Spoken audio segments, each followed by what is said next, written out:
इस लीला का भी मतलब है कि ऐसा संबंध मत स्थापित करना। ये गुरुओं का जो चरित्र है वो शिष्य शिक्षा के लिए होता है। ब्रह्मा जी ने अपने चरित्र से हमको ये शिक्षा प्रदान, मर्यादा का संस्थापन ब्रह्मा जी ने अपने आदर्श आचरण के द्वारा किया। तब ब्रह्मा जी ने सृष्टि को आगे बढ़ाया। उनके 4 जो मुख थे, उन चारों मुखों से 4 वेदों की उत्पत्ति हुई। ऋग्वेद, यजुर्वेद, सामवेद, अथर्ववेद। और चारों से ही 4 कर्म उत्पन्न हुए, शास्त्र, इज्जा, स्तोत्र, स्तोम और प्रायश्चित। शस्त्र का मतलब है होता, होम करने वाला। इज्जा का मतलब है अध्वर्यु। स्तोम का मतलब है उसका कर्ता होता है उद्गाता। और प्रायश्चित कर्म करने के लिए यज्ञ में ब्रह्मा का वर्ण किया जाता है, जो और कुछ नहीं करता है। अगर कहीं कमी रह जाए तो उस कमी का निर्देश करता है, और कमी जान करके भी अगर कर दी जाए तो उसका प्रायश्चित बताता है। तो ये यज्ञ विधान वेदों के द्वारा ब्रह्मा जी के मुखों से उत्पन्न हुआ। 4 उपवेद भी बनाए, आयुर्वेद, धनुर्वेद, गांधर्व वेद और शिल्प वेद। इसी तरह से धर्म के 4 चरण ब्रह्मा जी के 4 मुख से निकले, दान, विद्या, तप और सत्य। ये सब बना करके ब्रह्मा जी ने सोचा कि अब लोग कर्म करने के लिए आगे आएंगे, सृष्टि बढ़ेगी, क्योंकि अब काम हो गया। लोग कहते हैं ना कि भाई अगर किसी को आप आमंत्रित करें कि आइए, तो लोग कहते हैं कि क्या करना क्या होगा। तो आप कहेंगे कि भाई यज्ञ हो रहा है, उसमें भाग लीजिए, प्रवचन हो रहा है, सुनिए, भंडारा हो रहा है, भोजन करिए। जो हो रहा है उसमें आप भाग लेकर के आप भी वही करिए। जब आप ये कहेंगे तब लोग आएंगे। कुछ काम होना चाहिए, आएंगे तो करेंगे क्या। तो ब्रह्मा जी ने वेदों के और यज्ञ के निर्माण के द्वारा काम बना दिया, लेकिन कोई आ नहीं रहा था। तो भगवान ने सोचा कि लोग चाहते हैं कि वृत्ति हम जो करेंगे उसके बदले में हमको क्या मिलेगा। तो उन्होंने वृत्तियां भी बना दी। चारों मुखों से 4 वृत्ति निकल गई। ब्रह्मचारी की वृत्ति, गृहस्थ की वृत्ति, वानप्रस्थ की वृत्ति और संन्यास की वृत्ति। वृत्ति माने कैसे भरण पोषण होगा।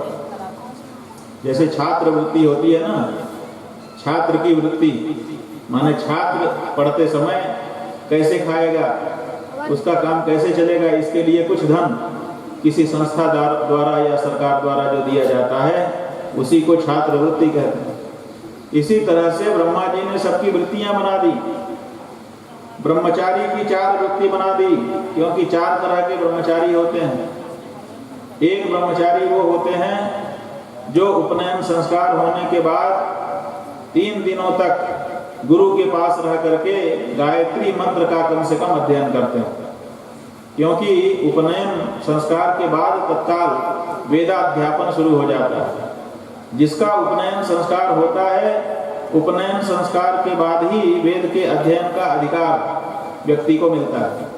जिनका उपनयन परंपरा से नहीं हो रहा है उनको वेदाध्ययन का अधिकार छूट गया है, उनको नहीं होता। तो कुछ लोग उपनयन संस्कार के लिए गुरुकुल में बच्चे को ले जाते हैं, कहते हैं भाई ये उपनयन संस्कार इनका होना है, हमारे यहाँ परंपरा है, लेकिन हम अपने बच्चे को ज़्यादा नहीं पढ़ा पाएंगे, गुरुकुल में ज़्यादा नहीं रख पाएंगे। तो गुरु कहते हैं कि ठीक है, गायत्री मंत्र का कम से कम उपदेश हो जाए, हम गायत्री मंत्र इसको कम से कम 1 मंत्र पढ़ा दें। तो 1 मंत्र पढ़ने के लिए कम से कम 3 दिन का समय रखा जाता है, क्योंकि नया नया बच्चा रहता है तो उसको उच्चारण सिखाना 3 दिन का समय उसके लिए अपेक्षित है।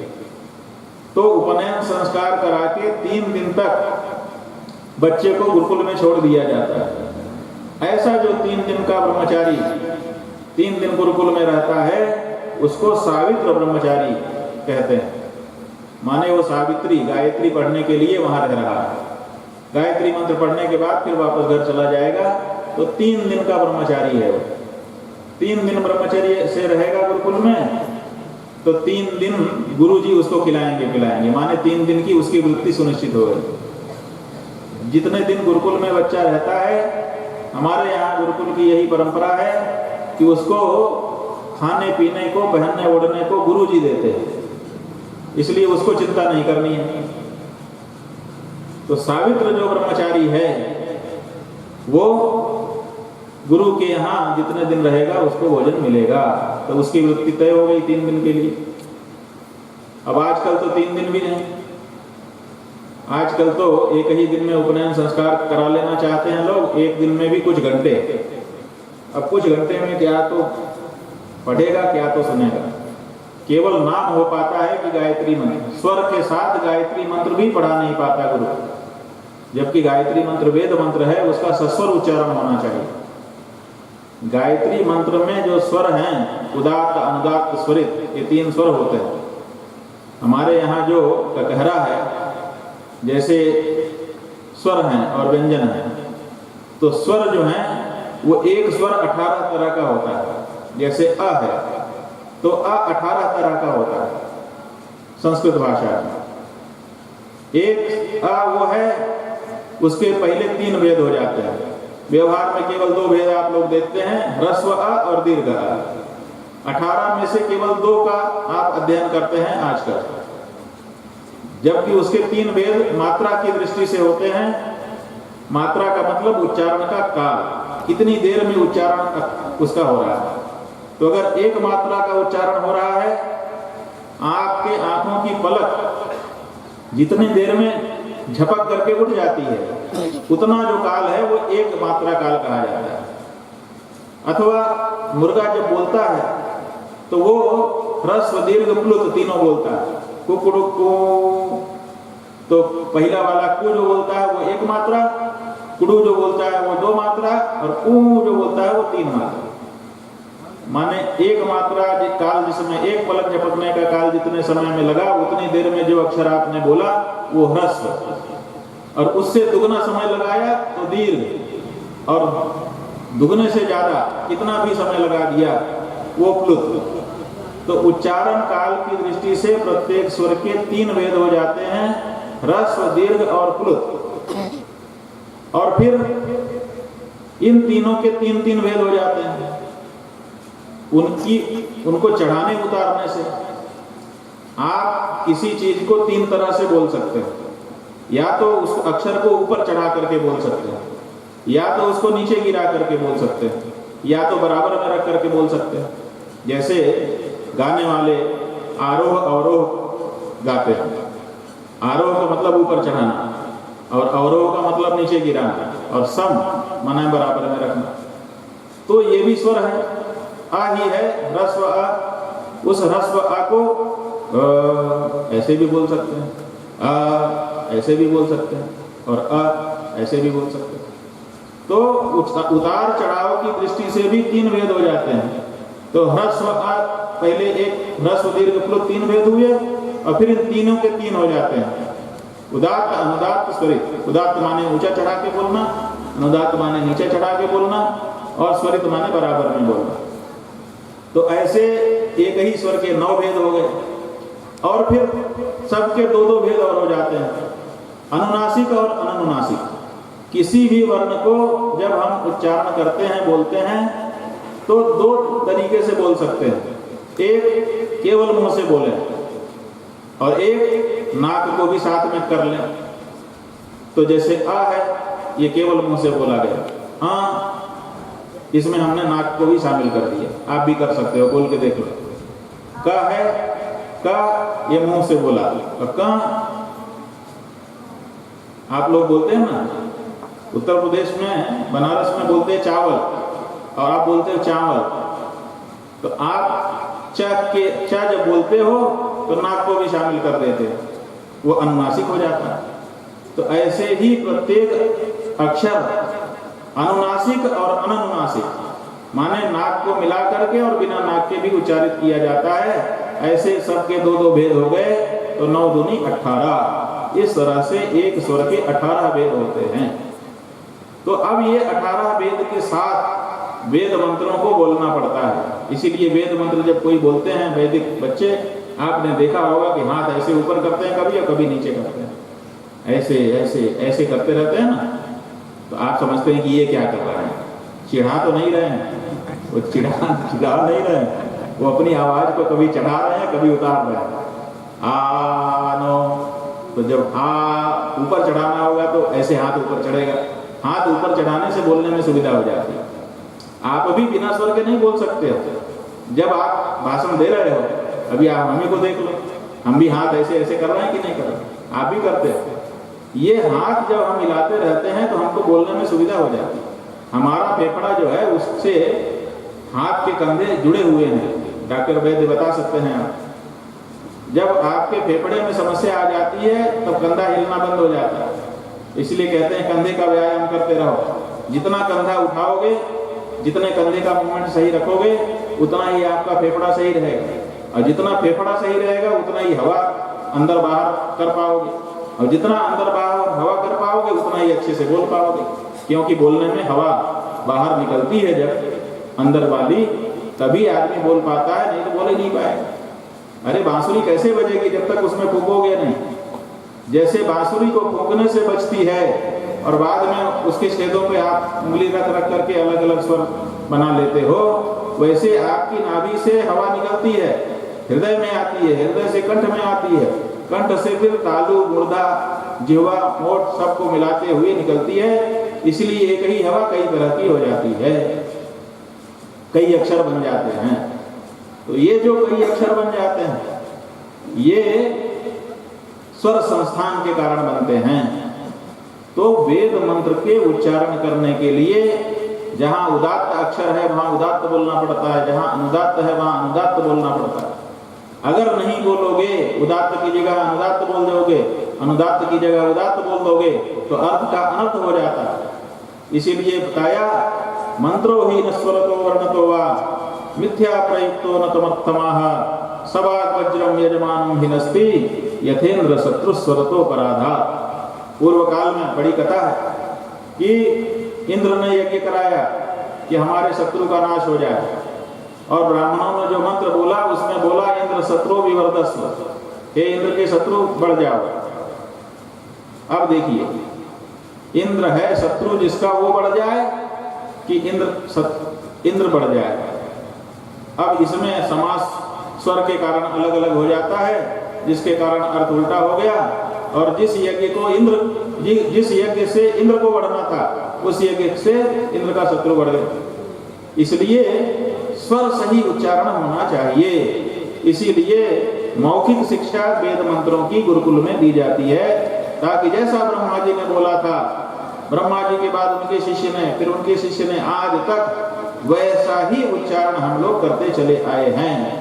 संसार में हमारे गुरुकुल के अतिरिक्त कोई ऐसी दूसरी परंपरा नहीं है जिसमें लाखों वर्षों से एक वाक्य को जैसा का तैसा बोला जा रहा हो। ये केवल भारत में वैदिक गुरुकुल में आज भी ये परंपरा चल रही है। लाखों वर्षों पूर्व भगवान ब्रह्मा ने जिस मंत्र का जैसा उच्चारण किया था वैसा ही उच्चारण आज भी हम कर रहे हैं। ये कोई छोटी बात नहीं। इसीलिए यूनेस्को ने विश्व धरोहर में वेदों के उच्चारण को बहुत महत्वपूर्ण स्थान दिया है। उन्होंने कहा कि ये संसार की थाती है, धरोहर है, कि हम लाखों वर्ष से पूर्व जैसा उच्चारण किया गया था आज भी उसको बना करके रखे हुए हैं, जबकि बाकी लोग जाने सब भूल भाल गए कि क्या हुआ था। कहते हैं हम इतिहास को संरक्षित करते हैं। अरे आप क्या इतिहास को संरक्षित करोगे? इतिहास को हमने जैसा का तैसा संरक्षित करके रखा है। हमसे सीखो, सीख सको तो खैर। तो हम ये कहना चाह रहे हैं कि जब उपनयन संस्कार होता है तो उपनयन संस्कार में बच्चे को कम से कम एक मंत्र वेद का, क्योंकि प्रत्येक ब्राह्मण को वेद अध्ययन करना चाहिए। पतंजलि महाभाष्य में, व्याकरण महाभाष्य में पतंजलि ने कहा कि ब्राह्मण का ये निष्कारण धर्म है। निष्कारणो धर्मः षडंगो वेदो ध्येयो ज्ञेयश्च षडंग वेद का अध्ययन करना ब्राह्मण का निष्कारण धर्म है, बिना किसी कारण के। ये नहीं कि हम पढ़ लेंगे तो नौकरी मिल जाएगी, ये नहीं कि पढ़ लेंगे तो हमको प्रतिष्ठा मिलेगी।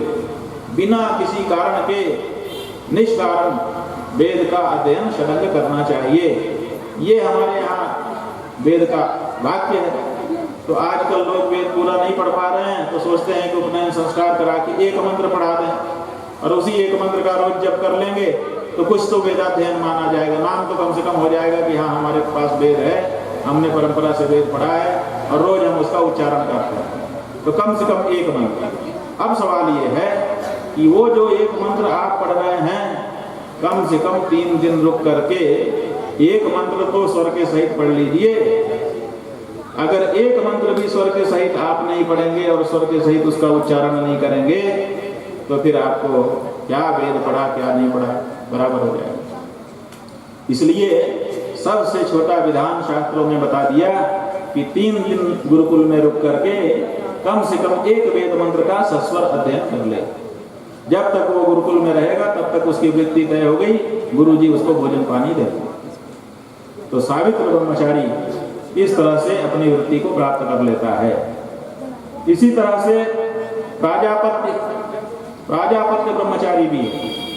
कुछ लोग उपनयन संस्कार होने के 1 वर्ष तक गुरुकुल में रहते हैं कि भाई हम 1 वर्ष गुरुकुल में रहेंगे, 1 वर्ष रह करके कैसे संध्या की जाती है, कैसे तर्पण किया जाता है, कैसे बलिवैश्वदेव किया जाता है, कैसे देव पूजा की जाती है, शास्त्रों में क्या खास खास बातें हैं, हम इनको पढ़ करके 1 वर्ष में ही अपनी परंपरा का अध्ययन कर पाएंगे।